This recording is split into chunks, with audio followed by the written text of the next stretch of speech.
बच्चों, अब हम पढ़ेंगे हिंदी भाषा की वर्णमाला। हिंदी भाषा की वर्णमाला में वर्ण निम्न प्रकार हैं। यहाँ पर स्वरों की संख्या यानी हिंदी भाषा में स्वरों की संख्या 11 होती है। अ आ इ ई उ ऊ री ए ऐ ओ औ। इसके पश्चात अंग और आह, यह हमारे अनुस्वार और विसर्ग होते हैं, और एक जिसे हम चंद्रबिंदु कहते हैं यह है अनुनासिक। बच्चों, आपने पिछली कक्षा में भी पढ़ा होगा, अनुस्वार का उच्चारण नाक से होता है तथा अनुनासिक का उच्चारण नाक अथवा मुंह दोनों से होता है। और विसर्ग अह, यह प्रायः तत्सम शब्दों यानी संस्कृत के शब्दों में प्रयुक्त होता है। इसके पश्चात कुछ आगत ध्वनियाँ भी हैं। आगत का अर्थ होता है आई हुई, जो ध्वनियाँ दूसरी भाषाओं से हमारी हिंदी भाषा में आई है। अर्धचंद्र, आपने देखा होगा डॉक्टर, हॉल, इन सभी में चंद्र अर्धचंद्र का यानी इसे हम अर्धचंद्र कहते हैं, इसका प्रयोग होता है। और इसके पश्चात है दूसरा नुक्ता। बच्चों, पुस्तक में गलत दिया हुआ है, नुक्ता के अंदर आधा क का प्रयोग होता है। तो नुक्ता, इसमें इसे हम तल बिंदु या पद बिंदु भी कहते हैं। यह शब्दों कुछ कुछ वर्णों के नीचे प्रयुक्त होता है, जैसे ज, फ, इस प्रकार। तो आप समझ गए होंगे कि हमारे 11 स्वर हैं, और अनुस्वार, अनुनासिक, विसर्ग, इसके पश्चात आगत ध्वनियाँ हैं अ और नुक्ता। ठीक है, तो बच्चों इस प्रकार ये सारे क्या हैं, स्वर हैं। ठीक है, मुख्यतः 11 स्वर हैं।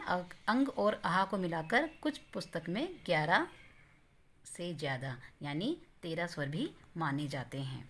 इसके पश्चात हम पढ़ेंगे व्यंजन। व्यंजनों की संख्या 33 होती है। क वर्ग के व्यंजन क, ख, ग, घ, अंग। च वर्ग के व्यंजन च, छ, ज, झ, इया। ट वर्ग के व्यंजन ट, ठ, ड, ढ, अण। त वर्ग के व्यंजन त, थ, द, ध, न। प वर्ग के व्यंजन प, फ, ब, भ, म। ये सारे क्या हैं, हमारे व्यंजन हैं। इसके अलावा अंतस्थ और ऊष्म य, र, ल, व, श, श, स, ह, ये भी क्या हैं, हमारे व्यंजन हैं। तो यहाँ तक बच्चों हमारे व्यंजनों की संख्या कितनी हुई, 33। इसके अलावा इसी वर्ग के आगे जो दिया हुआ है ज और फ, बच्चों आप ध्यानपूर्वक सुने, मैं ज और फ नहीं बोल रही हूँ, मैं ज और फ बोल रही हूँ। ये आगत ध्वनियाँ कहलाई जाती हैं। यह अंग्रेजी तथा अरबी फारसी भाषा के शब्दों में प्रयुक्त होती हैं।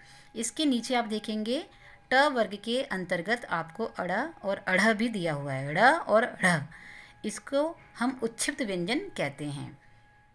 ठीक है, इनसे भी कुछ शब्दों का निर्माण होता है, जैसे सड़ना, बढ़ना इत्यादि। तो ये उच्छिप्त होती हैं। इसमें स्वरों को, इन व्यंजनों को बोलते हुए हमारी जिह्वा पहले ऊपर उठती है, उसके बाद झटके के साथ नीचे आती है। तो यह क्या कहलाते हैं, उच्छिप्त व्यंजन। ठीक है, तो आपने देखा ये मुख्यतः ये वाले हमारे 33 व्यंजन हैं। इन 33 व्यंजनों के अलावा ज, फ, ढ़ और अढ़, ये आगत ध्वनियाँ हैं, दूसरी भाषाओं से आई हुई हैं, और ये उच्छिप्त व्यंजन हैं।